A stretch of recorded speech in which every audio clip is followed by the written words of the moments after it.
Ladies and gentlemen, it is showtime. Please enjoy the show.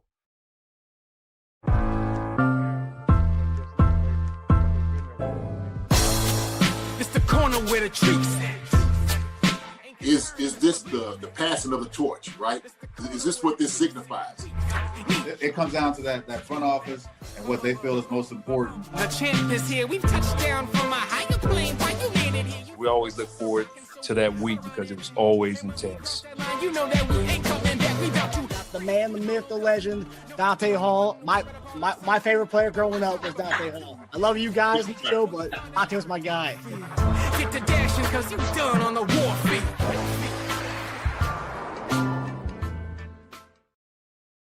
Hey everybody, welcome to another episode of Monday Morning Tight End. I am Marcus Dash. We are currently waiting for our resident tight end, Jason Dunn. He'll be joining us shortly. I'm sorry we're getting started here late tonight on this Memorial Day weekend, but I hope everyone has had a tremendous 3-day weekend. If you had to work this weekend, we still had a tremendous weekend regardless, but happy Memorial Day to all the men and women who served out there in this great nation, allowing us, to enjoy the game that we love, football, and enjoy podcasts and YouTube channels like Chief Concerns. And so heart and thoughts are all out to everyone who has a member, a loved one who's either, still with us today or is gone now and who served for our country. Love to all those who have served. So JD will be joining us shortly. Guys, I've seen a lot of people in the chat right now, and I'm going to kind of get to everybody here in a second. But tomorrow is the beginning of our voluntary OTAs. Voluntary OTAs is when it will start tomorrow for our Chiefs. So, good stuff coming. Good stuff coming, guys. Every week, more news comes out, just more getting closer to it. Because the signings are done pretty much. Now it's just, let's just get ball. Let's just get the ball playing, and then we can discuss more after that. So lots of good stuff to come ahead for the show and for our Chiefs that we love to watch. So let's take a gander at who's in the chat. I see a lot of familiar faces. Some people, Justin Blackwell did a good job of trying to goat me into starting the live, even though JD's not here. But Justin did a good job guilting me into it. So I'm happy I did that. So Gary, what's going on, buddy? What is going on, Gary? Casey Colossal, woo! Gotta love CC Mondays. Oh yeah, we love them. We love them. Justin Blackwell, is everybody still eating? No, I have not eaten dinner yet, so I will be doing that when the show is over. I'll probably watch the rest of the Timberwolves game and I have some snack on. Amda Brown, what's going on? Blessings on this Memorial Day. Blessings to you, buddy. Yep, it's a great 3-day weekend. It's been a nice way to close out the 3-day weekend is with yours truly and JD whenever he joins us. I think JD was having a Memorial Day bash, and things were starting to slow down, and he's going to come on after that. But yeah, Sasha, what's going on, buddy? Just had you there for a second. Andrea Chanel, hello everyone. All is well with everyone. Yep, all is well over here on my end, at least. Nice day, I would say nice weekend. It kind of cold a little bit. It was like 68 degrees. So not your normal. If you are a pool goer, which I don't usually get into the whole pool stuff till like maybe mid-June, early July. Right now, I don't know. Usually a little too cold, a little nippy. But today, 69 degrees in the DC area. Wasn't my cup of tea for sure. Andrea, what's going on? I'm with the crickets. I think Justin Blackwell there. These crickets are getting loud. Well, yes, they are. Well, they were at least until we started the live there. Gates Colossal is fine. Just be safe. Yeah, JD is safe. So JD will be joining us shortly whenever he does join us. But yeah, Cole Kelleher, what's going on, Cole? There's a few Coles in the Chiefs Kingdom. You got Cole Del Rusi from half of those Chiefs, and we got Cole Kelleher. So the two most famous Coles in Chiefs Kingdom, right? One of them is right here tonight, so you gotta love that. Linda Hunter, what's going on, Linda? How are you? Yep. Yeah, I got a haircut. No. I got the haircut on like Friday, I believe. So yeah, it was Friday. Saturday. No, it was Friday. It was Friday. Yeah. So no, that's not why we were late here tonight. But I appreciate you, buddy. Appreciate you. Deshaun Hammonds, what's going on, Deshaun? Happy Memorial Day. Happy Memorial Day to you, man. Happy Memorial Day to you, man. On the Brown, JD going to join with barbecue sauce all in his jaw, fingers and shirt. Yeah, you might have some Cheetos. I don't know about barbecue sauce, but we might have some Cheetos that dusting off the strip that come on the show tonight. I don't know. And the JD is joining us now. So let's go we're gonna go live to the dungeon. What's going on, JD? Yo, what's going on, brother? What's going on? So no barbecue sauce over here. None whatsoever. No Cheetos either. Cheetos, nah, we don't do Cheetos. We don't do none of that. No, sir.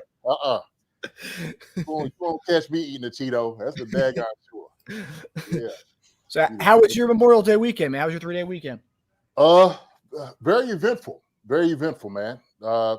First of all, just want to, say that we had a wonderful time. My first started out on Saturday. My aunties was their birthdays, and so we had a big birthday party for them. I was the MC for that event. We had a wonderful gathering of people. Good number of people turned out. I want to say, man, we probably had close to 100 people. And so my auntie, one was 85, the other one's 80. My mother, she's 91. So God bless each and every one of them. So give a shout out there to Aunt Wilma Parks, and Miss Jane James, Aunt Poochie is what I call her. So beautiful women. I say our women, man, they're very sophisticated, proud, loving, strong women. And so that married very proud, strong men, okay, and had very strong, proud children. I'd like to say, man, they passed that gene on down to their kids. Another thing, though, too, they passed on. It was kind of making fun of this because they came in a little bit late. I said, well, you know what it is? I said, my aunties, they love making an entrance. That's what it is, So I said, I think I get that gene honestly. So that's what I think you do. I think you do. Yes, sir. Yes, sir. Bob, man. What's going down with you, though, man? How you doing? Oh, first off, let me just tell you, obviously Memorial Day, want to recognize the service of the fallen soldiers and the ones that's been giving themselves and their lives for this country. I'm immensely blessed to have the people that have done that, have made that a sacrifice, but also too just putting in the work and the time and effort just to keep us safe. So this, first off, shout out to them and hats off to them, just in the honor and recognition for the things that they've done, the courageous parts of who they are and what this country stands for. And so that means all the liberties and all the freedoms that we have, and that freedom to disagree, freedom to be who we want to be. And so we want to make sure that we recognize those things. So my father, who was in service, actually he was in two branches of service, Marcus. So back in the day, you could do that. He was in the Army and he was in the Navy. And so my brother, also Tim, who's been on the show, was Air Force. And so he was one of the honor guards who would foresee all the guys that would come back, from in the castment, and he would actually walk them in. So it's a great honor for him too. So everybody, every service member out there and whatnot, just want to tell you how much that we are proud of you and we love you. And so I just wanted to say that first and foremost. Oh, so what about you, brother? How's it been going? Go good, man. Go good. This weekend was just kind of a chill weekend. Didn't really do much of anything. Just kind of relaxed. I'm going through I had an ankle sprain week 2 of the season that has now manifested into tendonitis on both parts of my ankle.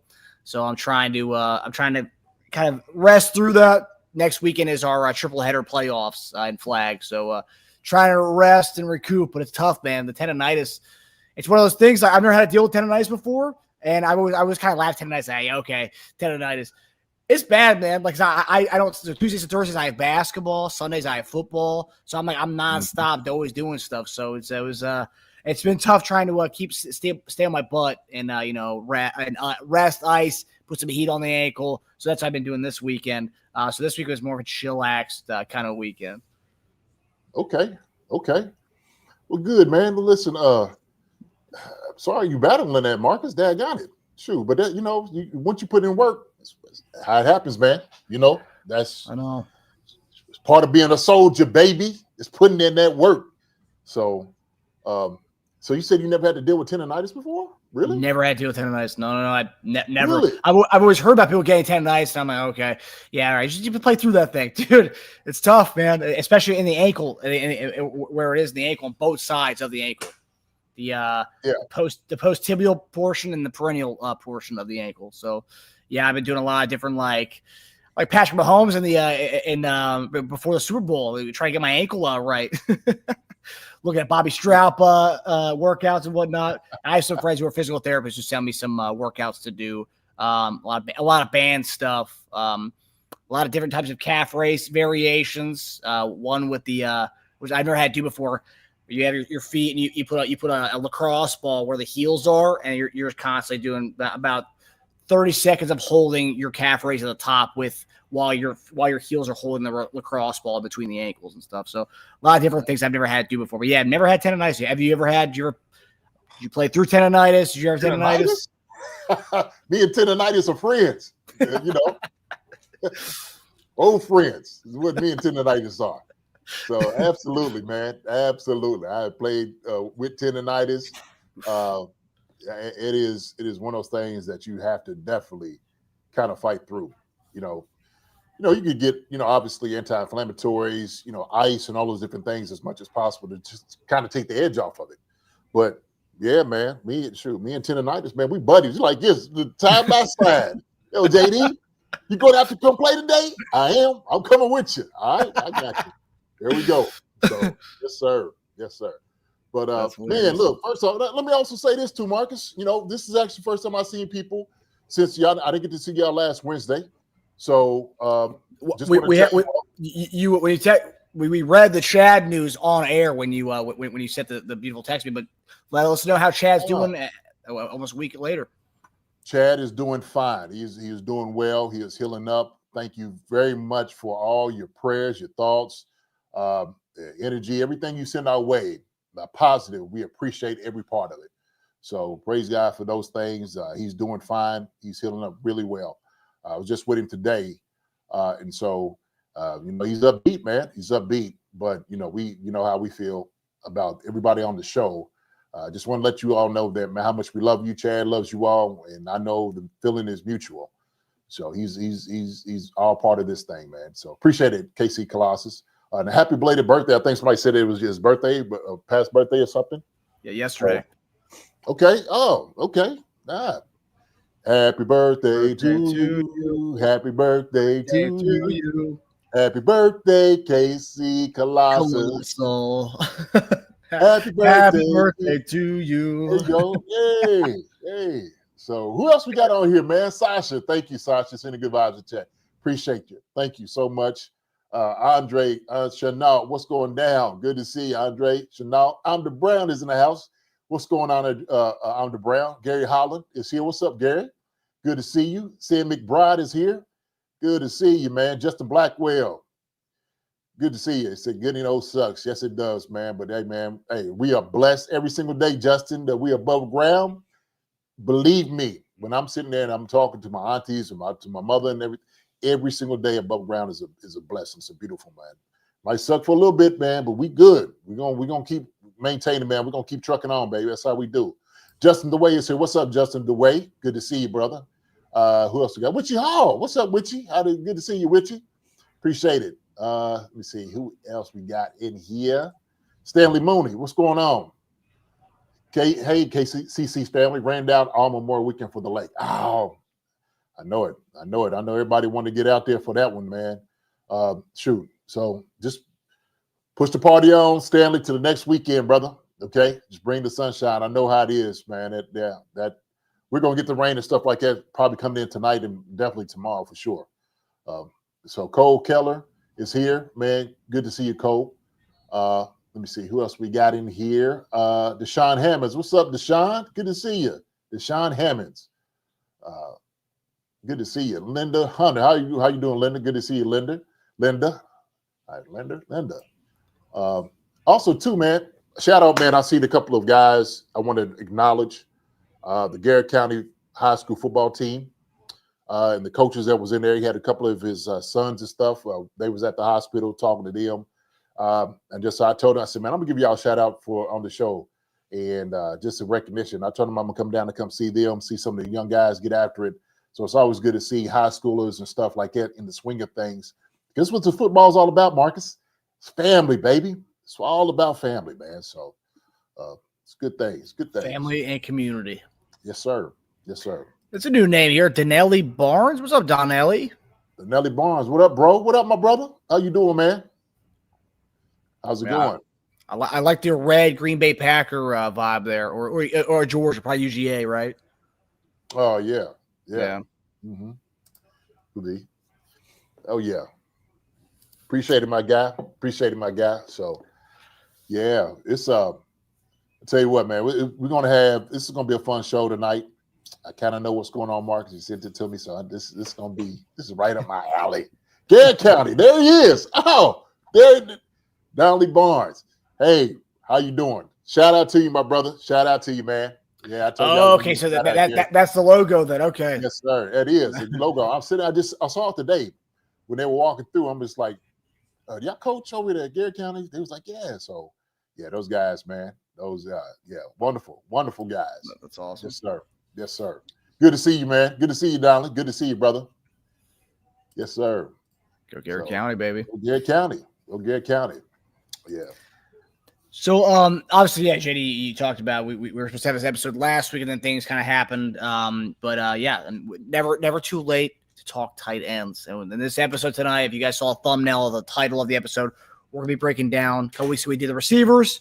Now we're gonna get to our favorite position group is the tight ends. To look at the few guys that we have in the room, and we talked about it. If you look at the Chiefs roster, a lot of the guys that we talked about from last year aren't there anymore. There's a lot of new changes in there. At least 50% of the guys aren't there anymore.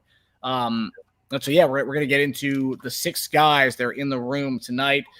Who's going to make the team, or who we think is going to make the team? How many will they carry? Okay. Well, yeah, some guesstimating. Yeah, Marcus is cutting them right now. Later, who's gonna make the team? Who's not gonna make the team? No, I got you, Marcus. No, go ahead, brother. Go ahead. Do your thing. Tomorrow's voluntary OTAs. That's where the coaches start with the scrapbook. JD. It's okay. Who's here? Who's at voluntary OTAs? No, not here. Okay. That's where it all begins. The pettiness begins tomorrow. Yeah. So yeah, with tonight's show, we're gonna go take you through the tight end room, because I think there's a lot of people think that there's certain people on the roster who are still there, and they're not. We only have 6 tight ends on the team right now. Half the guys were there last year, and the other half are new faces to the squad. So we'll be talking about that tonight. So let's you ready to dig into the tight ends, JD? I am, brother. I am. So let's get it. Let's go. Let's do it. All right. So we're gonna go to our first topic here. Is looking at the overall tight end room. So right now, I mean, this is kind of surprising me because I didn't realize that some of the guys we had in the squad last year weren't there anymore. Like the dude we got from Dallas, the one who had the fight on the sideline last year. What was his name? You talking about Hendershot? Hendershot, not there anymore. That's crazy because I literally went to the Chiefs roster and he's not there anymore. If you go to Hendershot's page on Wikipedia, he still says he's the team. That's why the Wikipedia, you can't go by Wikipedia. Go by Chiefs roster on their website. But anyway, this is the tight end room as it stands right now. 6 guys: Travis Kelce, Noah Gray, Jared Wiley, Jake Brinstool, Robert Tonyan, and Trey Watson. So right now, these are 6 guys that we are going into OTAs starting tomorrow with. JD, just at a glance, when you look at we'll get into the locks and the guys who could possibly make the team, but looking at the tight end group at a glance here, what stands out to you from top to bottom here? What stands out is athletic ability and playmaking. That's what stands out. Marcus, I told you this, and I mean this wholeheartedly, 1,000%. But the Chiefs have the best tight end room in the NFL, and there is no doubt about it. It's none. I don't know anybody else or any other team that has the type of players that we do that can get up and catch the football the way that we can catch the football. Not only that, but also to go out and block guys. We know Travis does a great job of it. Noah does a really good job of it. We wanted to see Jared. Obviously, he did a little bit of it in college. We want to see that bearing the injury. We're going to see a little bit of that now. Robert Tonyan is another guy who has a ton of experience. He's a great tight end up there in Green Bay. He was one of the guys I was picking up on my fantasy because he was a guy that would get open, and he'll mix it up with some guys too. So Jake Bringerstool, we sit there and say he's more of a receiving tight end, but he will block. He said he is willing to block. He is willing to go and get his hands and his nose dirty to go hit linebackers and whatnot. Trey Watson now, he's a guy I don't know too much about, okay? That's somebody I had to look at, but it's saying here, right, rookie, 6'5", 250 pounds, Texas A&M. So, we're going to see about him, but he's got good size, man. 6'5", 250? Shoot. So that's what tells me. Everything I see right now on each and every guy is athletic ability. They can catch the football, and they will hit you in the mouth. That's what I say. So that's what stands out to me. What about you? What do you see as far as this roster? So I see it's very interesting, right? Like usually a lot of people thought that, we were going to go this year, get the next best tight end in the draft. Some of these experts thought we were going to go get the heir apparent to Travis Kelce. And what this shows you is they want to bring, so outside of Kelce, Noah Gray, we know we have, right, with those two guys. Yeah. Outside of that, you talk about athletic ability, and it almost was like, okay, we loved what we did with Jody Fortson. Now we want to be able to replicate that. And obviously, Jody Fortson, they brought him back again for another stint. He got hurt again. Some guys can't get over that hurdle if you just constantly getting injured. And it's like, okay, we liked that kind of athletic makeup in our other tight end. All right, let's go find that, right? And Jared Wiley, we never really got to see what he could do last year. He got hurt early on in the season. But by bringing in Brinstool, by bringing in Trey Watson, and Robert Tonyan had a good amount of tight ends with the I wouldn't say he's an athletic phenom, not like Jody Fortson, but Robert Tonyan had a knack for finding the end zone when he was with Green Bay with Rodgers. So you have three guys who can. Brinstool and Watson are more potential and athlete type guys, but both those guys, are that kind of makeup of that Jody Fortson type of mold. And maybe even more than that, too. But then Robert Tonyan, on the other hand, is a guy who can find the end zone. You can put him in the red zone, and you can find the end zone based on his history. So it's a very interesting mix, and I do agree. I do think it is top to bottom, best tight end room in the league. And keeping, I don't know how many they're going to end up keeping, maybe 4 guys. But I think outside of the top 3, I think it's going to be a fight for that last spot. And quite frankly, I could see if, we'll get into when we talk about the last 3 later in the episode, but like there's something there that really intrigues me about Brinstool and Trey Watson. We'll talk about something that really hasn't been discussed a lot. And I wanted to ask you about it, but we'll get to that when we get to the fringe guys. But yeah, I do love the whole top to bottom roster of this from the top. Kelce being the way he is, and a guy who a lot of people said he's done. And he was a top 5 tight end last year in many statistics, so which is crazy. For a guy to be done, still be top 5, that's pretty wild. I'd love to be done and still be top 5 in my position. Come on, man. But I think that's the narrative, right? It was almost like everybody was trying to talk Travis into being retired. They kept talking him into, well, he ain't the same guy anymore, and he can't get open. He doesn't have the things. Anybody else, any other tight end, like you said, top 5, would love to have the numbers that Travis Kelce had. Like you said, if this is what washed up looks like, but shoot, I'm sure there's several other tight ends that they want to be washed, because this joker right here was just hitting everybody over the head. Now, we got to be honest about certain things, okay? And when I was talking about Travis last year, has Travis maybe slowed down a little bit? Sure. Okay. Look, one thing I always say all the time, Marcus, is Father Time is undefeated. He is undefeated. We understand this. Okay. We do. But also, too, when a guy who has practically almost every single record, okay, of tight ends, all right, in the record books, the other guy being Tony Gonzalez, my brother that I played with, where we've had the 2 best tight ends ever to play the game, and Tony Gonzalez and Travis Kelce. No question about it. But to think that just because he slowed down by his measure doesn't mean that he's not ineffective. That's just not the case. It's not. And so when everybody was sitting there saying, oh, what you going to do? Travis Kelce will slow down. The first couple of games, Rashee Rice was, he was eating a lot. Okay, we didn't quite know what, Xavier Worthy was going to have. Travis Kelce didn't really have, first few games, didn't really catch a lot of balls, right? So there was things we wanted to do, kind of shifted somewhat to getting the ball to the fast guys, right? Hollywood Brown, Xavier Worthy, obviously Rashee Rice. We wanted to utilize our wide receivers as much as possible. But Travis Kelce is still Travis Kelce. I'm sorry. Point blank and period. He's still the guy. He is still, in my estimation, still the best tight end in the NFL. Obviously, you want to bring Trey McBride, Laporta, and those guys, young guys out here. We understand that, okay? They're younger, bigger. I don't know if they're faster. But the craftiness, okay, the craftiness and getting open, nobody out there tight end-wise is better than Travis Kelce, one-on-one. Sorry. That's my opinion. I'm going to stick with it. Why? Because I'm a tight end and I watch tight ends. I see what tight ends do. He gives fits. Travis Kelce, the only one I know, is always getting double-teamed each and every time he's out there. When they're knowing, when they're game planning the Kansas City Chiefs, they are making sure you are stopping a Travis Kelce. That's their job. You got to stop number 87. You have to do it.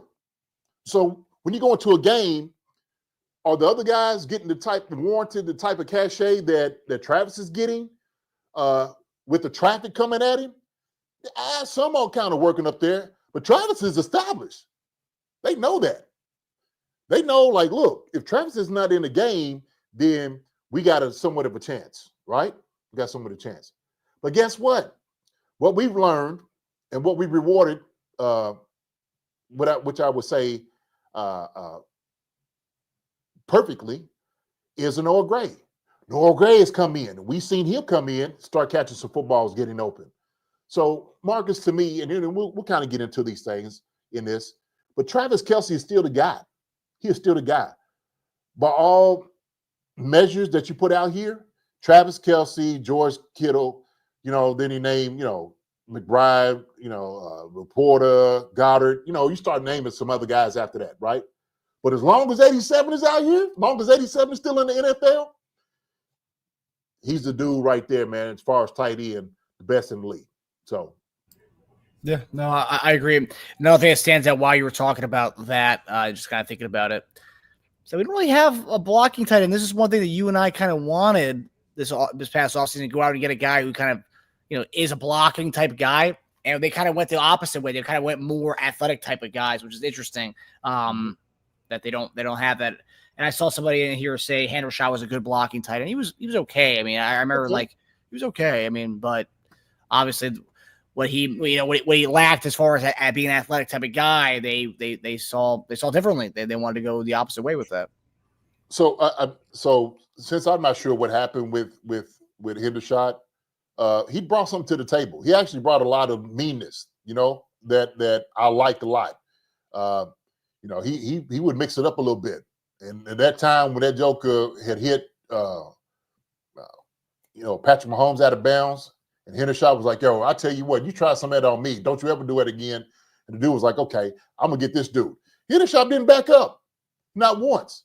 And you needed somebody like that, right, to speak up at that time. And I'm glad he did it. That showed me a lot about who he was, just doing those things. And when he got out there to come play, you will see that he made some plays. You will see him go out there and start blocking. So as far as me, I don't know as far as like what happened with Hendershot. Maybe they was like you said, maybe they just want to move on, and he might have had a different opportunity, brother. He just had a different opportunity. So go ahead. I'm gonna try to look and see where he's at now. So his Wikipedia page says he's still with Kansas City, but if you go to our Chiefs roster, he's not on there. Yeah. Oh, okay. Interesting. So looking at the locks here, and we'll get into Wiley's injury, right? So Kelce and Noah Gray, obviously no one's questioning that. Those two are locks.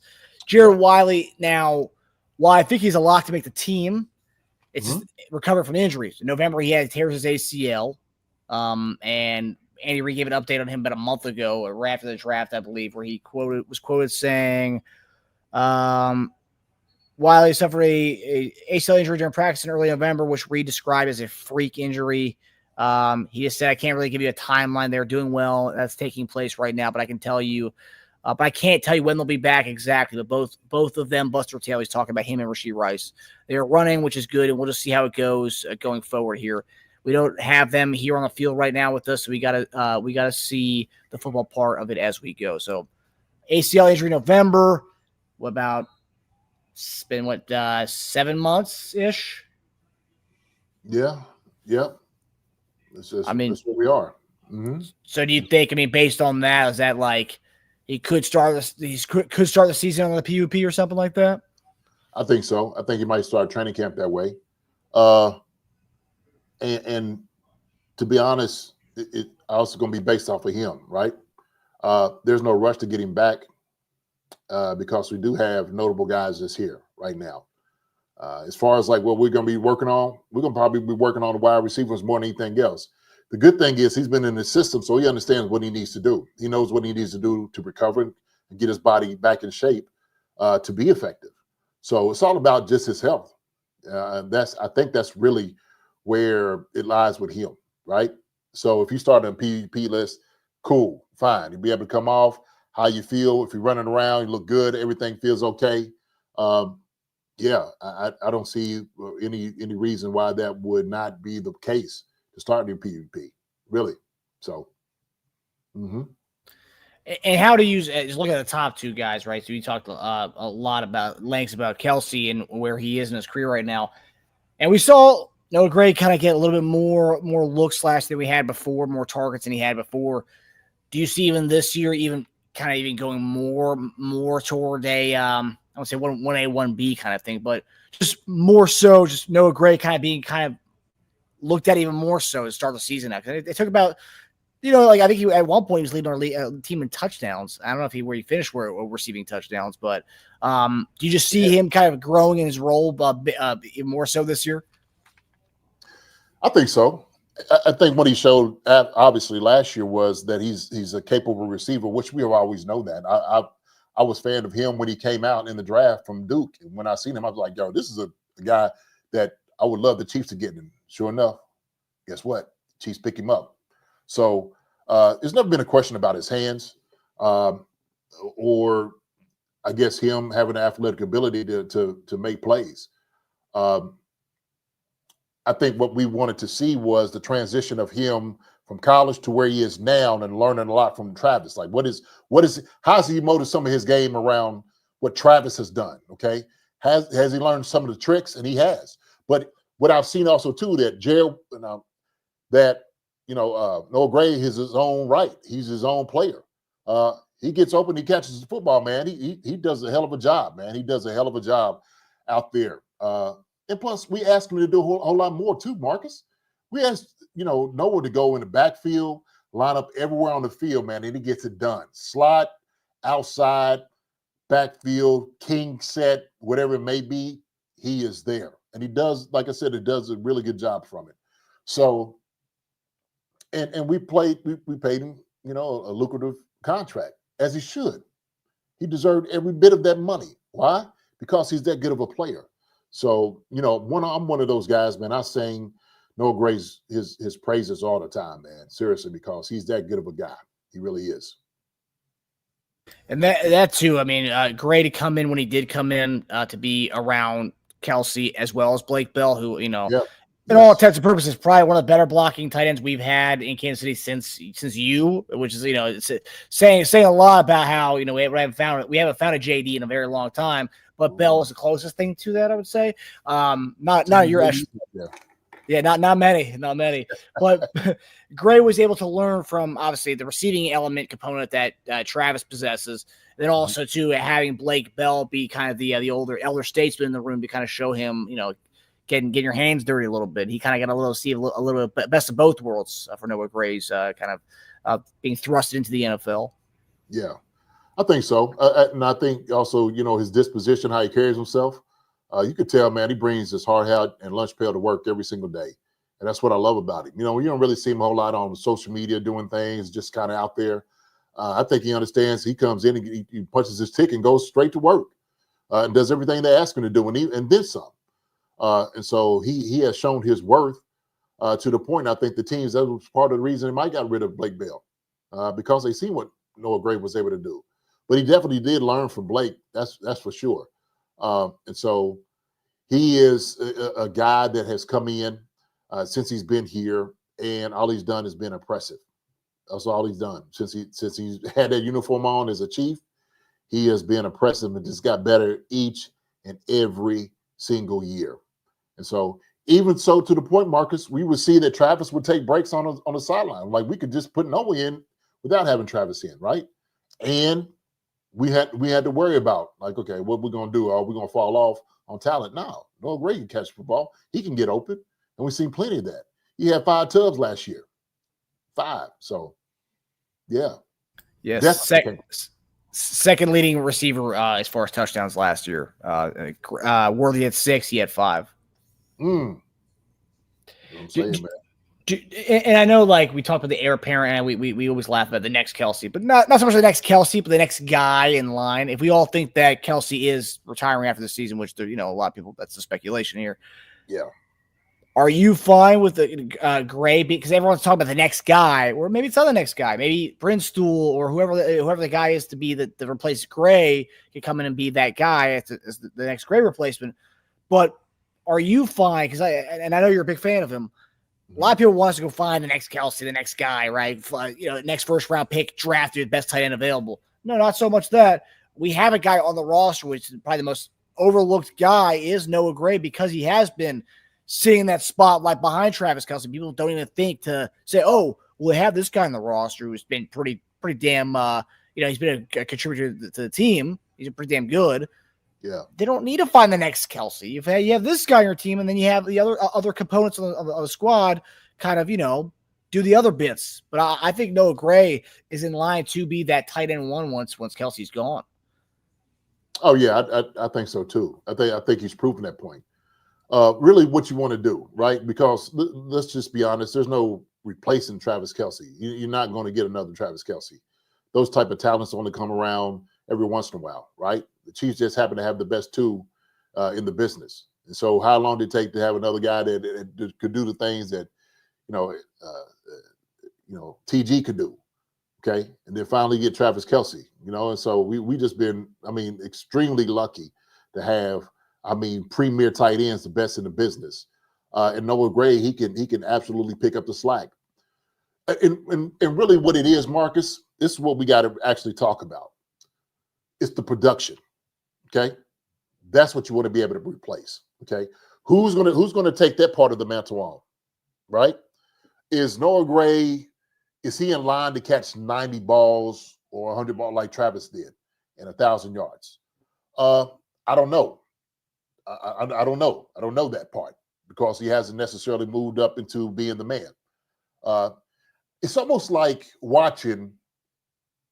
I was watching this last night. It's almost like watching Jordan and Scottie Pippen, okay, if you will, right?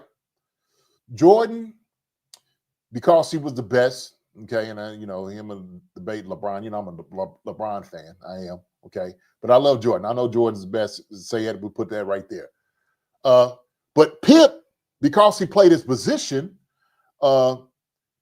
he knew how to step in. He knew how to pick up the slack when he needed to. I think it was Hodges, Hodges who was sitting there saying, we don't know of a play that Scotty just made. Well, the reason you don't just have like one play that you just made, it's because he made plays all over the place. You didn't have to make just one play to make it, this is who this guy is. He came and fit the role to do everything else that Jordan didn't do, okay? Noah Gray is like one of those guys. He fits into the mold. Like if Travis Kelce is out there, Noah Gray can get open. We seen him get up the seam. We seen him catch, a slant route or a post or all those different things. He can do all those different things that Travis was able to do. But like I said, he's his own player. He can pick up that slack, Marcus. I truly do believe that. Now, can he catch 60 to 70 balls? Absolutely. No question about it, right? But the other 30 balls, if you will, if his ceiling is, the 60 or 70s, who's going to catch the other ceiling of the 30? Who's going to catch up the other 30, right? Well, that's the reason we got other wide receivers and things like that we want to do with that too, okay? I think that's purposeful to bring the guys that we brought in, right? a Jalen Royals or a Jake Bringenstool, okay? We could truly run a 2 tight end set, okay, or Jared Wiley that could pick up the slack where Travis, when he decides to step down, fits into that role. So I have no questions whatsoever about Noah Gray's ability whatsoever. And I think it's all like what you said. We don't know. People say, "Oh, he can't be doing this, catching 80 balls." We don't know because the opportunity hasn't been there. For when the opportunity has been there, he has stepped up and filled that role amazingly. And I see here, and I know there's something that a misconstrued thing that you weren't a fan of during the season, JD. But I think Ahmed Brown says, "Don't forget, Gray's TDs were with Kelce on the field. He always drew stealing coverage from the weaker defender." I mean, that wasn't true every time. I remember we talked about it on the show that because I remember someone had said, "Oh yeah, Kelce's getting double. That's why Noah Gray's wide open for some of these touchdowns." And it's like, I mean, it's not. That wasn't true for all 5 of his touchdowns last year. Oh well, the reality is, man, this is the NFL. You know, weakest defender, man. He's going against starters. You know, we went against some really good teams, and so as far as weakest defender and all those different things, that type of argument, man, shoot, all these guys are getting paid too, man. They don't see themselves as the weaker defender. So the guy still's got to get open. He still got to catch the football. And I don't care who it is. In the NFL, it's going to be a hard task to do. So, you know, under Brown, we can't take nothing away from Noah Gray, my brother. And I know you're not really saying that. And you probably, you know, what you're doing is obviously I'm not speaking for you, but I'm thinking you're saying, you know, Travis Kelce is getting double team, all those different things. But Noah Brown can carry his own weight. He can carry his own. We've seen that. And so could he still be out there and still get open? Absolutely. No question about it. The thing is, when you had, 12 personnel, I mean, that's how it's supposed to work. It's supposed to work those ways. So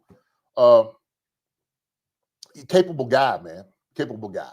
So I think Noah Gray, after Travis decides to step down, can still catch footballs. He caught 40 balls last year. The year before, 28. The year before that, 28.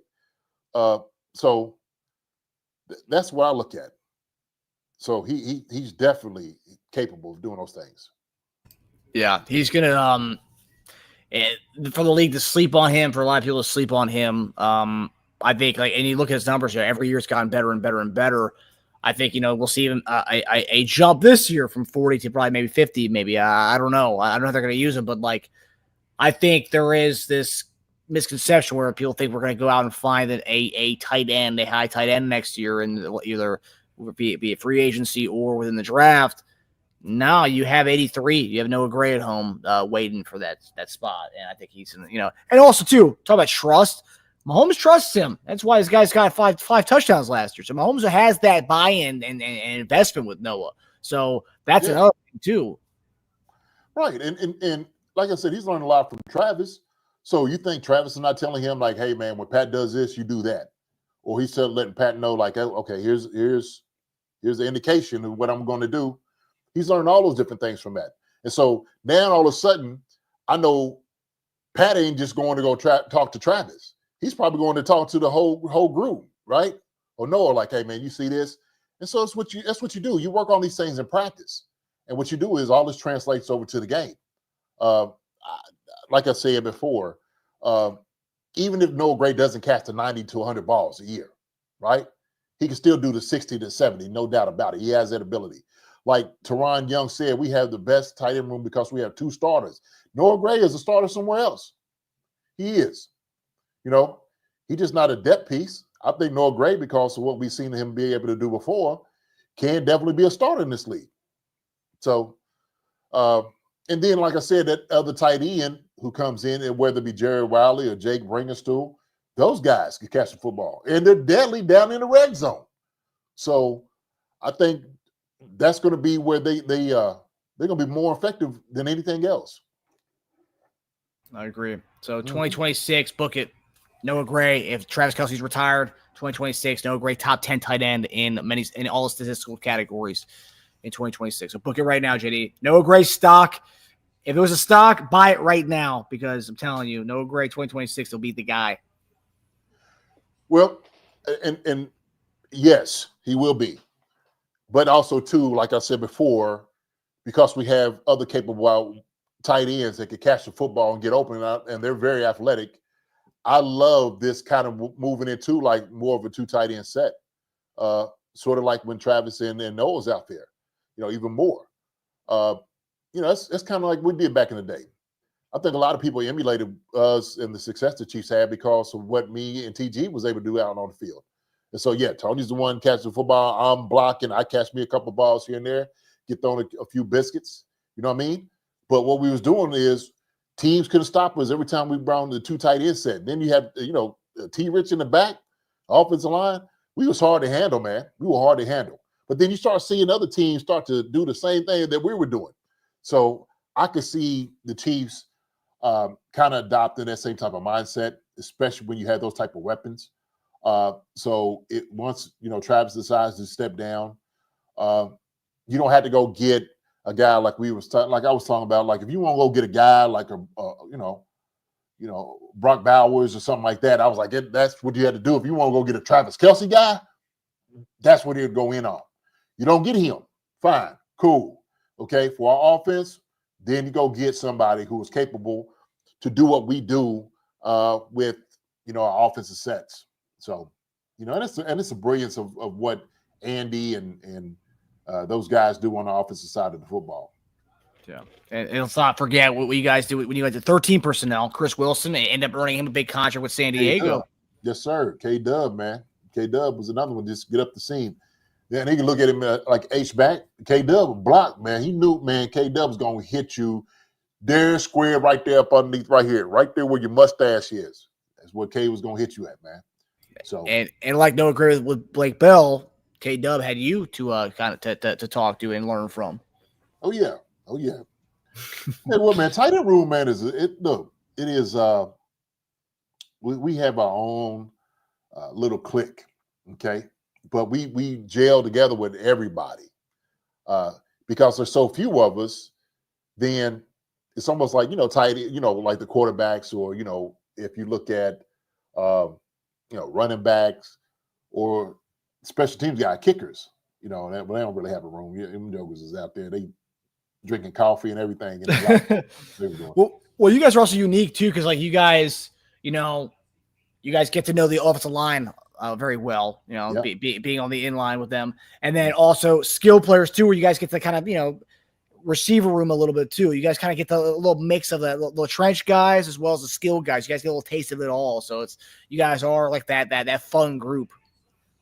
Yeah, we are. We're the jack of all trades, man. Master of many. That's what I say. Because we do. We got to know all the blocking scheme. We got to know the pass protections. We got to know the route running. We got to know the coverages. We got to know all those different things. And guess what? We talk to the running backs, talk to the offensive linemen, we talk to the wide receiver, we talk to the quarterback. We're talking to everybody. And then we go against the linebackers, the D-line, the safeties. That's pretty much what it is. And then, of course, some guys go against the corners. But, more importantly, you don't really see the corners that much. But other than that, you see everybody else, man. Everybody else you are with. You guys are at run game install with the O-line, and then you guys go to 7-on-7 drills with everybody else out there. You guys are intermingling with the O-line and the receiver. So it's a fun group. On the Brown says amazing, especially your group back then. These guys, I'm sure, having a good time. But not on the Brown says not all 5 touchdowns, but 3 I can call out because you see Kelce Dapp and congratulate him. I would just like to see more situations where Gray's in 11 and 21 personnel. Yeah. Well, he could, and we will. On the Brown, you're going to get your wish. We will in the near future. But we know he can do it. I think he's very capable of getting that thing done. So, now I agree with you.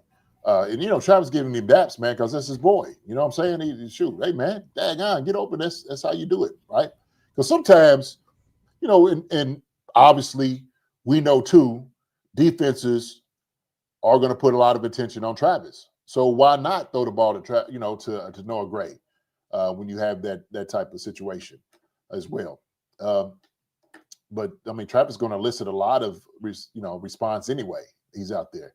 So regardless if it's a running back catching the football or running the ball in or a wide receiver, Travis is going to get a lot of attention, from their best.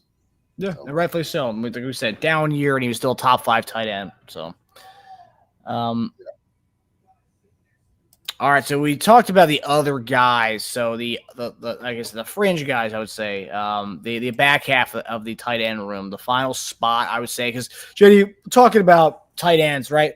So let's say they do. Jared Wiley's not on the PUP. He starts the season out because I think he would have a leg up on these other guys. Do they keep 4? Do they keep 4 tight ends on the active roster going into the season? You'll definitely keep 3. There'll probably be a guy on the practice squad, probably moving back and forth. That's how they probably do. I guess it just depends on what they want to do offensively. And so I think you'll get somewhat of an indication when you start watching the plays during training camp, practice-wise. They got several packages that you can do, 13 personnel, 12 personnel, starting on the PUP.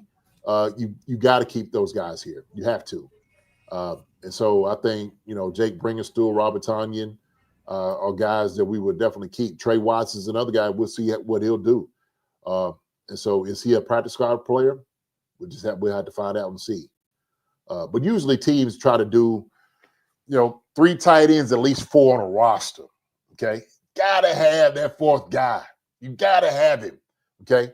Especially if you're doing a lot of, like I said, 12 and 13 personnel, right? So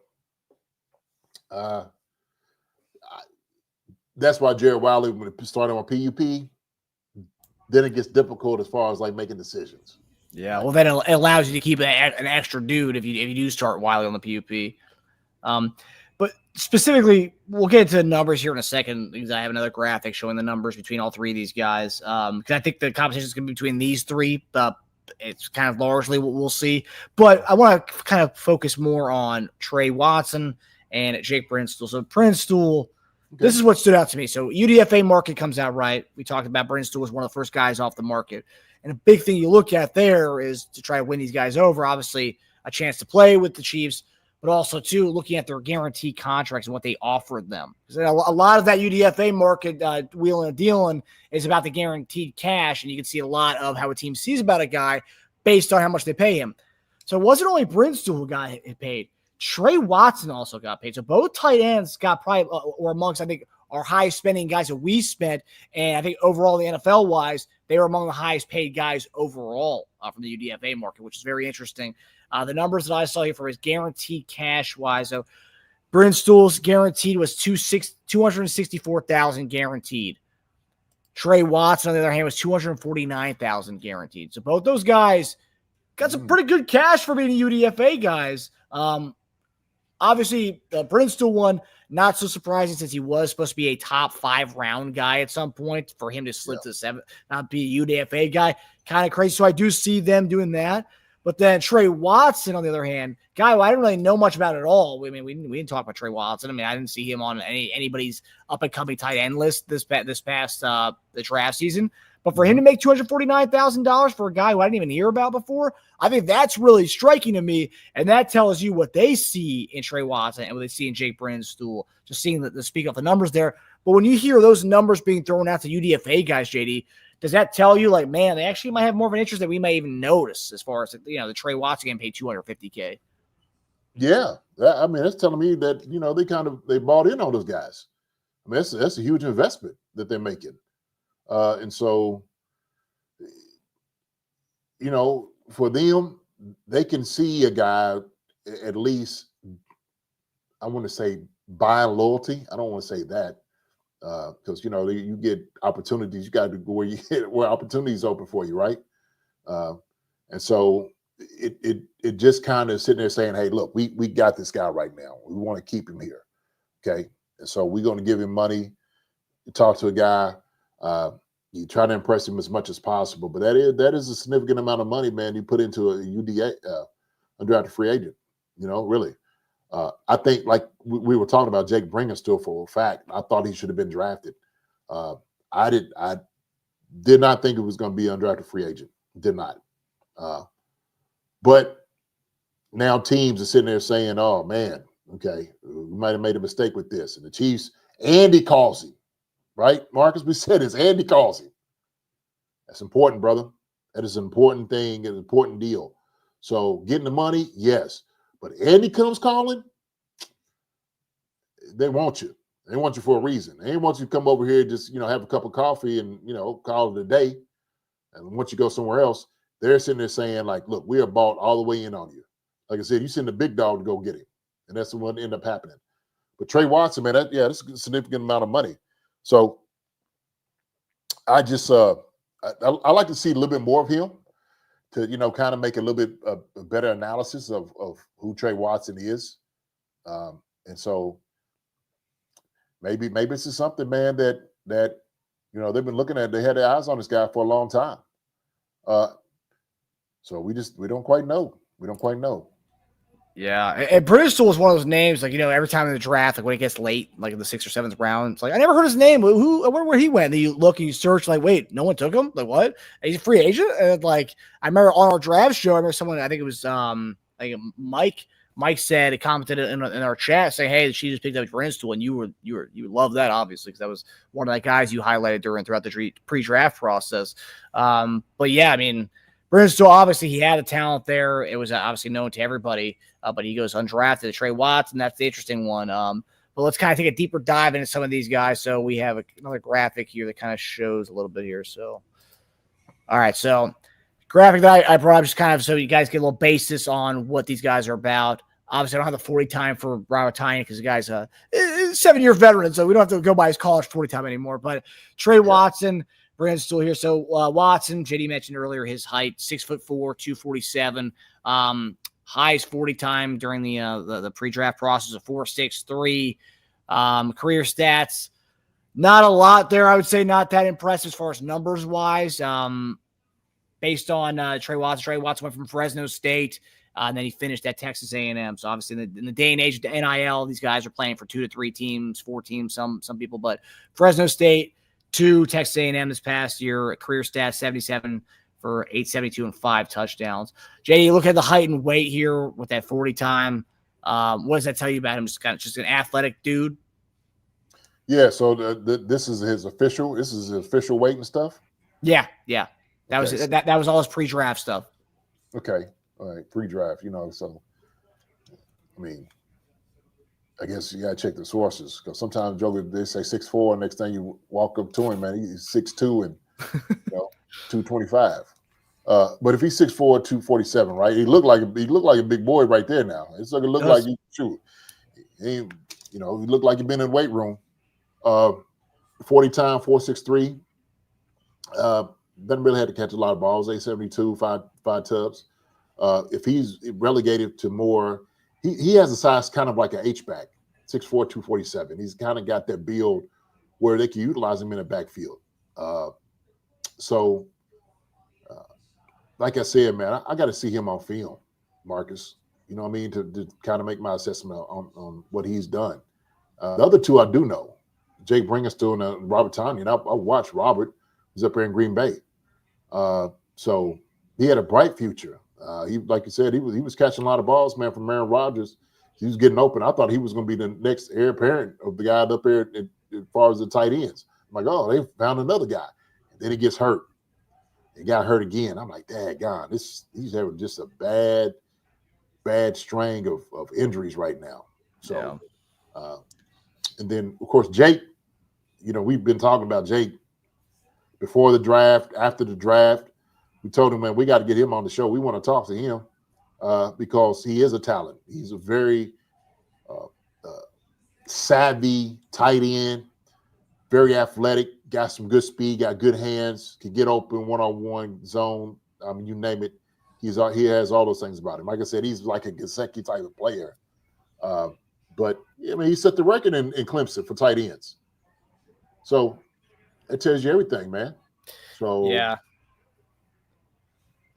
Right. So one of the things I'm seeing coming from Joe E, was speculating as to why Bristol wasn't drafted. I still don't know. We talked about guys like Arondé Gatson, who we thought Gatson was going to be more the guy we could get in round 7. Bristol, we thought was going to go earlier than that. Gatson goes round 4 or 5. He goes pretty early. this guy goes undrafted, which is nuts. But Brinstool, one of the things I read was he didn't test well speed wise, which wasn't there from the as far as how he tested. Obviously 4.75. I mean, this guy's 6'6", 241. But 4.75 was it's kind of slowish. I think his RAS score didn't blow out anybody off the charts, which it's too much of going into that, I would say, because film doesn't lie, numbers don't lie.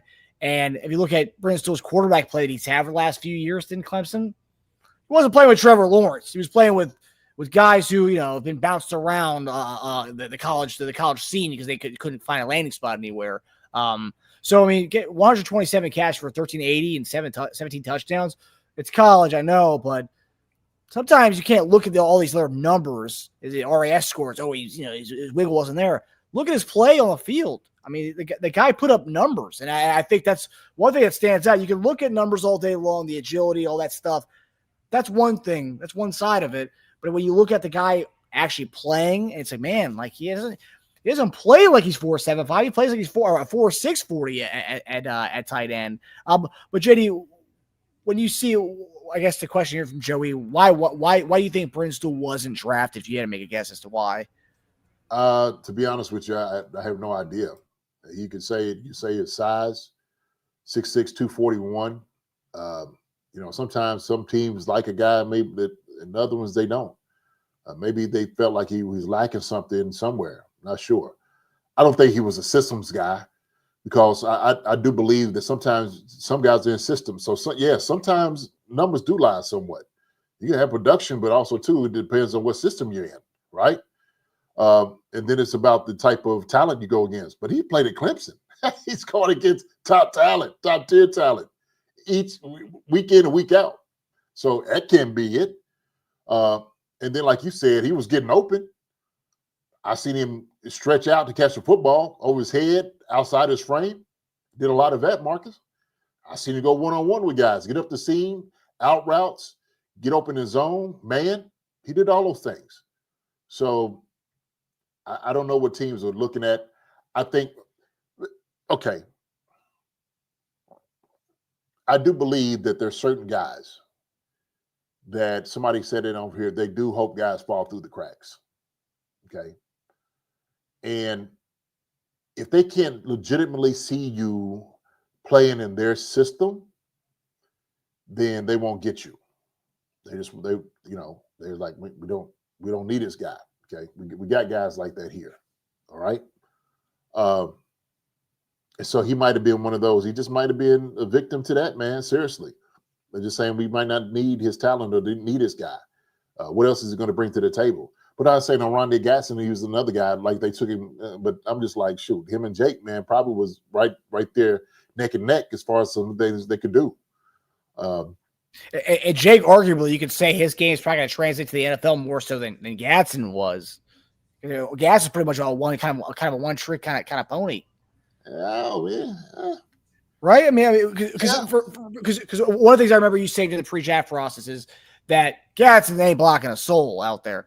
But Brinstool is the type of guy who he can get his hands dirty. Yeah, he needs plenty of work on his blocking, but he can get his hands dirty and get in there. Where Gatson was a receiver playing tight end essentially. Yeah. I don't know if I said that about him, about Gatson. No, he's not going to put his hands on anybody. I think I did say that he'll block somebody too. I think one of the ones I was talking about might have been Fanning. I was saying that about. That's right. Yeah, that's right. That's right. Yeah. So, but I felt like both their abilities is about the same, honestly, and Brinstool and Gatson. But you're right. Gatson was more of a receiver as opposed to like a tight end. And Brinstool, man, this is what this guy came to Clemson to be. But I don't know. Maybe, like I said, I don't know why he fell through the cracks, to be honest with you. I have no idea. But I think somebody was saying it before, like as soon as the draft was over, I guarantee Andy was on it. He's like, I'm going to call him. I'm going to make that phone call. And I was disappointed for Brinstool not getting drafted. But you know what, Marcus? Hey, it doesn't matter where you start. It's all about how you finish, baby. That's it. It's all about the opportunity, my brother. And so Jake just got to take it by storm now. He got to take it by the reins at this moment and say, every single team that passed on me, I'm going to make pay. That's what I'm going to do. So we watched him out there at practice, just the little clips that we got, and he looks silky smooth. I was like, look, man, it looks natural. Look at him out on his toes. Remember, we were sitting there watching him warm up. I'm like, that's athlete. Watch him. He's on his toes. And some people might not see that. Guess what? I see it. Why? I've been around athletes. I see other people look at athletes. You can tell somebody was athletic. You know, when I watch some certain guys run, some might run pigeon-toed. I'm like, okay, that's an athlete. This sucker got some speed. Small ankles. I got small ankles. Guess what? I'm an athlete. Now, I ain't saying everybody got small ankles is going to be an athlete, but sometimes I'm going to put a little bet on some more than not on some of the things that they do have, some of the traits. So I don't know why Bringus Stewart, man, did not get drafted. I do not know. Like I said, man, it could have been that him not necessarily fitting in the system. So Chief said small ankles. Yeah, Chief, I got small ankles, man. This is a small ankle. Let me see. Get this. See it like that. You can't hardly see it, but they got speed up here. Never heard that? Oh, yeah. Well, it's just like jokers with big calves. You see them jokers have big old calves. You like, this sucker he can squat a lot, man. Maybe not. I got big calves. Well, I got big calves on small ankles, JD. But one common misconception was big calves. You should be able to dunk the ball. But I didn't dunk the ball. I can't dunk. I can touch the rim. Yeah. But getting a ball up there, Justin Blackmore. Oh yeah, no finger roll or a little like a classic little floater, JD. Mm-hmm. I go straight to the rack. Jake seems to have an attitude. Maybe that's why he slips. Seems like extreme confidence in me is all. I mean, I didn't get that from his pressers. I neither. I mean, shoot, you better have some confidence. Yeah. If you come out there speaking with some confidence, man, I don't know we could use it. So I don't mind any confidence. I don't like cockiness or arrogance. Yeah. There's a difference. Confidence you could deal with, right? You want a guy to be confident in his abilities and who he is and know who he is. The arrogance is something entirely different. And so I even say at that point, like if a guy's using the system, I was sitting there saying the same thing about Shador. Every team didn't need a quarterback. Everybody couldn't have used Shador Sanders. They couldn't have. And so with certain teams that we know was going to draft him. So everybody, well, how come this team, they don't need him? We got our quarterback. And so we know he was going to come to be a starting quarterback somewhere. That's what he was pushing for. That's what he was going to be. So that was it. But, yeah, Sasha said Kankles equal bad athletic performance. Yes, Sasha. I heard that. Yeah, you can almost guarantee it. So. But yeah, Bristol nonetheless, I think has a really good shot to make the team and make some noise, especially if Wiley does go to the PUP or starts off. But yeah, I think Bristol is one of the steals here. You mentioned Robert Tyan. We'll get Robert Tyan real quick. Tanyan obviously played for the Packers for a long time, 7-year veteran, 31 years old now, so elder statesman, giving us some kind of veteran presence in a room that already has Kelce and Noah Gray in it. But 6'5", 240 overall through his career, 148 catches, about 1,500 yards, 17 touchdowns. Played for the Packers and the Bears, and now in Kansas City, trying to make a resurrection to his career, battling coming off a myriad of different types of lower body injuries. JD, where do you kind of stand with Robert Tyan? I mean, how good of a shot does he have? I mean, just given you're going against youth. As an elder statesman at 31, I know 31's not old by any means, but I mean, comparatively to the Brandon Stools and Trey Watts, and you're going to get some young bucks here. Yeah. The thing is, he's learned his savviness. He's been around. He's been around the block. He knows, what he needs to do to get himself prepared, get things done. He's played in a high system, man. He's been productive this time. He just unfortunately got injured. And so sometimes that's what ends up happening is if he's getting injured and he has a history of it, then it's going to be harder and harder for a guy to make the team, right? Because it is, you just kind of lose out to youth sometimes, and how it works. Unless you just make yourself where it's hard to get rid of you. And Tiny can do that. He can. He doesn't drop many balls. You know, it's all about him being healthy, right? That's what it's going to boil down to, Marcus. So some of the things they're going to ask me to do, like, hey, man, we need for you to do this. Can you do that? Is he going to miss some time? How do you feel today? And so if you start looking at guys, his capability, is he going to be able to run on special teams and make tackles and stuff too? We'll have to find out. How is his cutting ability based off the injuries he's had before? Those things all had to come into play, you know, in making the decision. So that's you know, I like Robert Tonyan. I think he was very talented tight end, man. So we'll just have to see. We'll just have to see. I mean, and kudos to him. I mean, regardless of if he does make the team, you know, the guy who took a year off football, JD, you can empathize with this. You took a year off as well when you had your catastrophic knee injury. And this is a guy, you know, who has dealt with injuries, took a year off football, didn't play in 2024. Now he's trying to make it back to a roster in 2025. I mean, I'm rooting for him. If he makes the team, he makes the team. You know, it's like we don't know what we got in Trey Watson or Brindle. We like the potential there. We've seen what Tynes can be at his peak.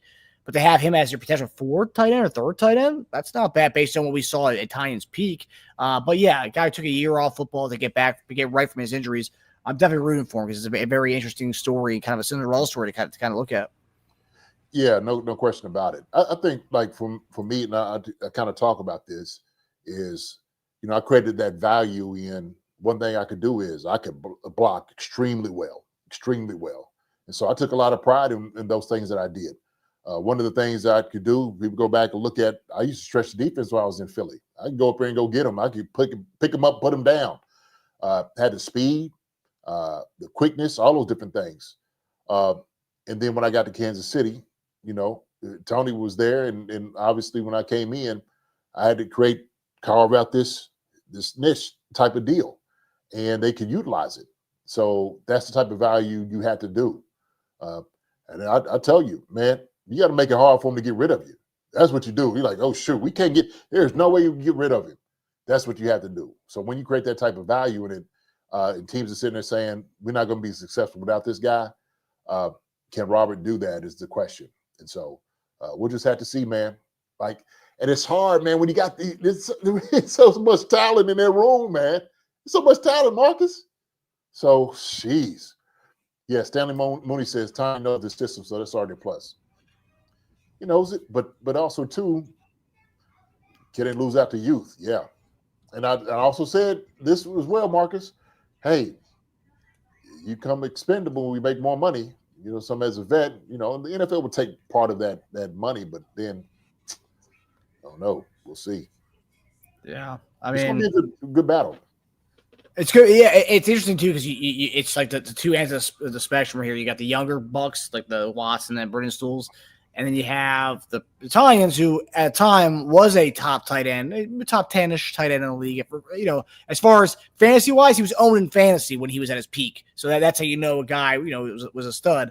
But then, you know, the injuries have mounted up, the year off football, and now it's like, okay, what can you do to kind of, you know, resurrect yourself against these young guys? And it's gonna be interesting to see. I mean, tight end room is gonna be very interesting to watch, just based on the Kelce aspect, the Noah Gray aspect, and then on the other end, seeing what happens with Wiley. Does he go to PUP?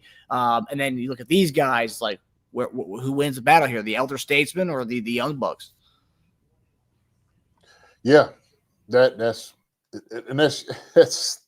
a story that happens every single year. That's how it works, brother.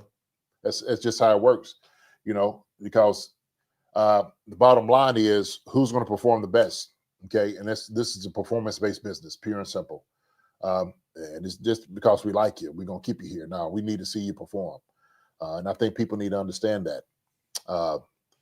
And even if a young guy comes in and he looks good and stuff like that, we need also not just performance, but consistency is another one. And that means being available on the field. If you're hurt all the time, that's another thing we can't use. We can't utilize that.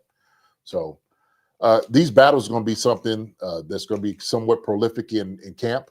I'm wanting to see this because I think this is whoever we have in the tight end room after this all said and done, I think we're going to utilize those guys. So I wouldn't be shocked if we don't carry 4 tight ends on the roster. I don't. I wouldn't be shocked at all. Especially we have. It depends on the number of like wide receivers decide to carry. That's going to come into play too, because it's like, okay, well, shoot, if we're only going to carry 6 wide receivers, 4 tight ends, then this is what we're going to do, right? So you start getting into the numbers of things, man. So we'll just have to see. I don't know. We'll see.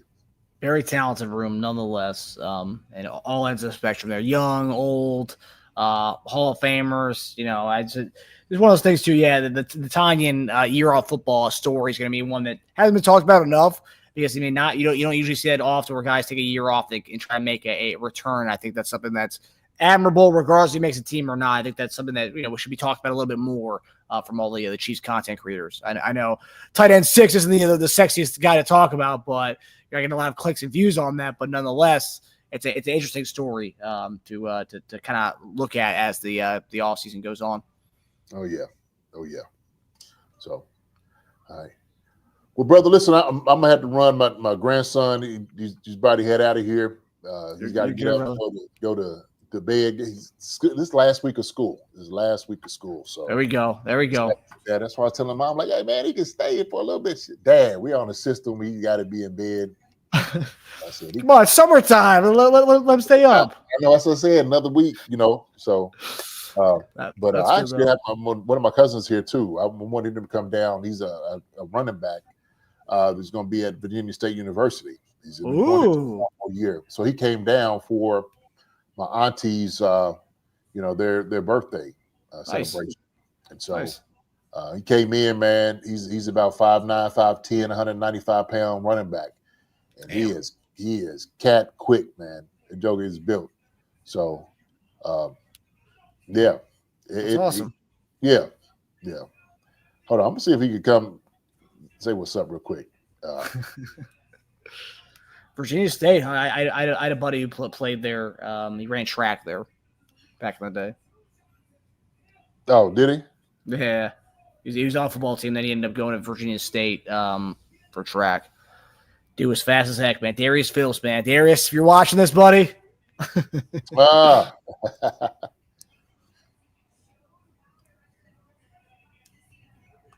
All right, seeing everybody in the chat. Awesome show, Sasha. Thanks for your time. Thank you for your time, Sasha. We thank everybody for your time. Yeah, everybody in here. Yeah, Linda Hunter, Melly Matrix, Stanley Mooney, Lars Zinziger, Amda Brown, Sasha in here. Thank you so much. Sam McBride, Stanley Mooney, Chief came in, Justin Blackwell,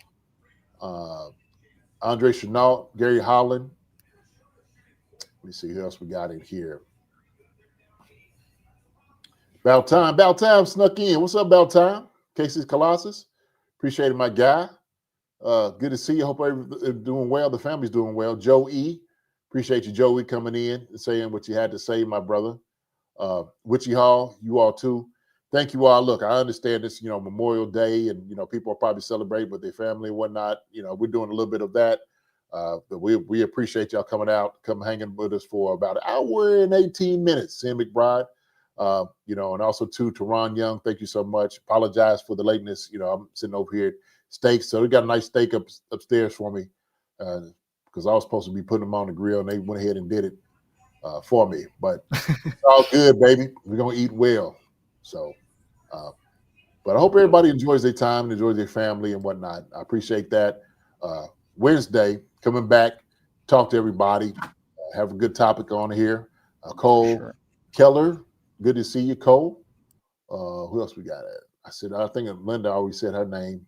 And like I said, also to Demetrio Spence. Good to see you, man. Demetrio.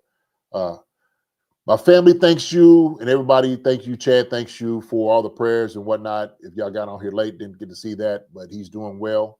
But thank you all for those things.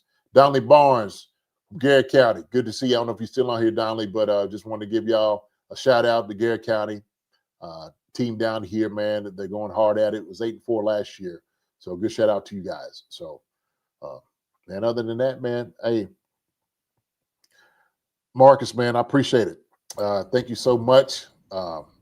Everybody out here, Deshaun Hammonds. This is what I was trying to get to. I was like, I knew it was somebody else that I forgot.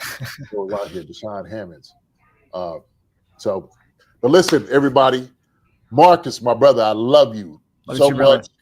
Take care. Look, I love each and every one of you all on Chiefs, Concerns, family. Y'all take care.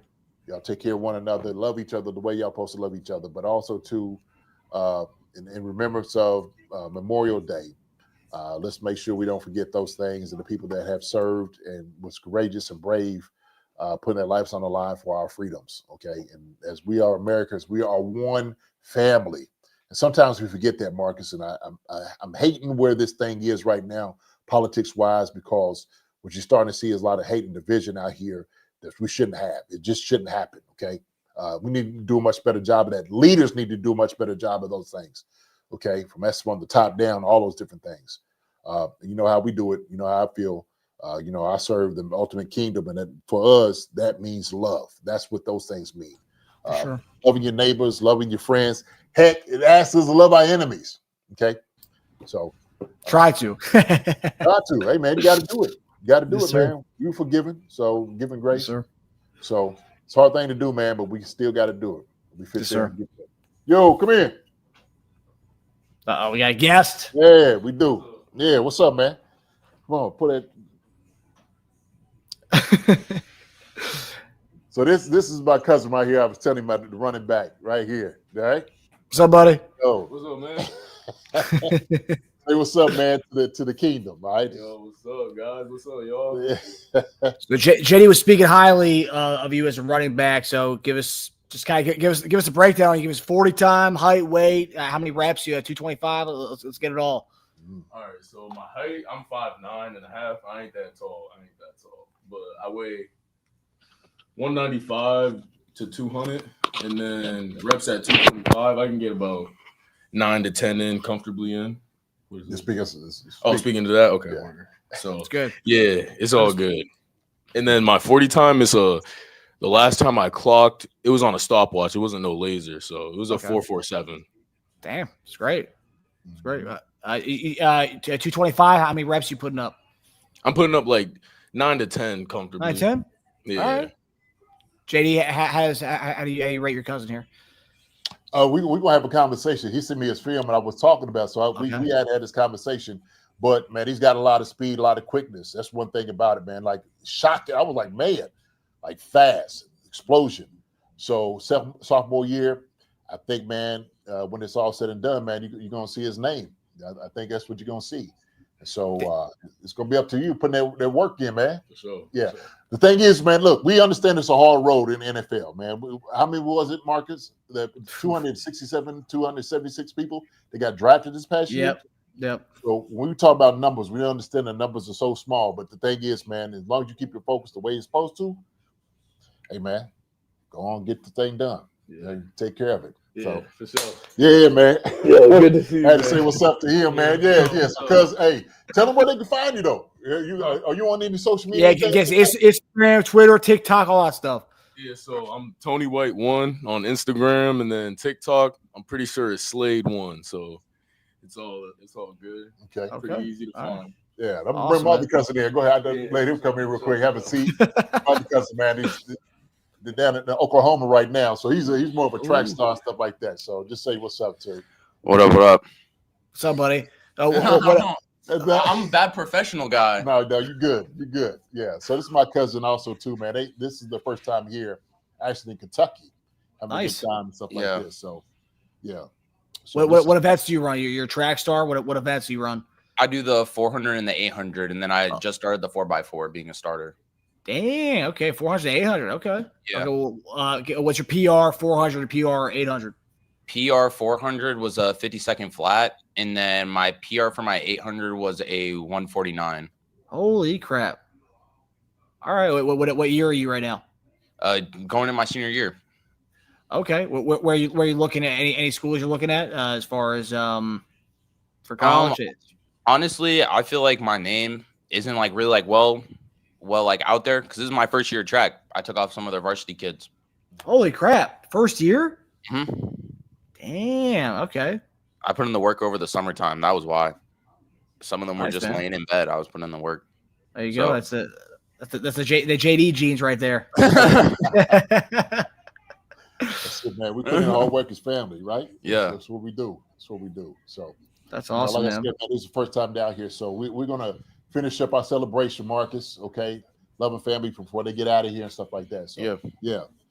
What about you, man? You got any on social media, something like that? You want to talk about? Yeah. You find me on. I don't really be on TikTok, but on Instagram, you find me at Nicholas Castiglione. Okay. Awesome, man. Awesome. Of course. JD, great guest tonight, man. Great. All right, cuz. All right, let's see. We be up there, okay? So I'm gonna go get me my food, man. Go eat, man. Appreciate it. Steak. Yeah. Steak got messed up. Oh. All right. They messed with Listen, steak. everybody. Yeah. They up there. That's all right. That's okay. It's all good. I let them eat. They have it. Y'all take care, man. I'm glad you had a chance to meet some of my family. Marcus, man, love you, my brother. Love you, buddy. I love him too. We'll be talking. Will do. Love y'all, Chief Concerns family, man. Y'all take care. We will see y'all on Wednesday. Wednesday. All right? Wednesday. Y'all be Love you, good. buddy. Love you, buddy. too, man. Say hi to the fan for me. I will. Definitely. See everybody. All right. Hi, everybody. Thanks for watching. Subscribe here to get the latest from the show. Also, be sure to check out the best clips from Chief Concerns. And if you prefer to listen to the show, subscribe and follow us on Apple Podcasts, Spotify, and anywhere else you get your podcasts.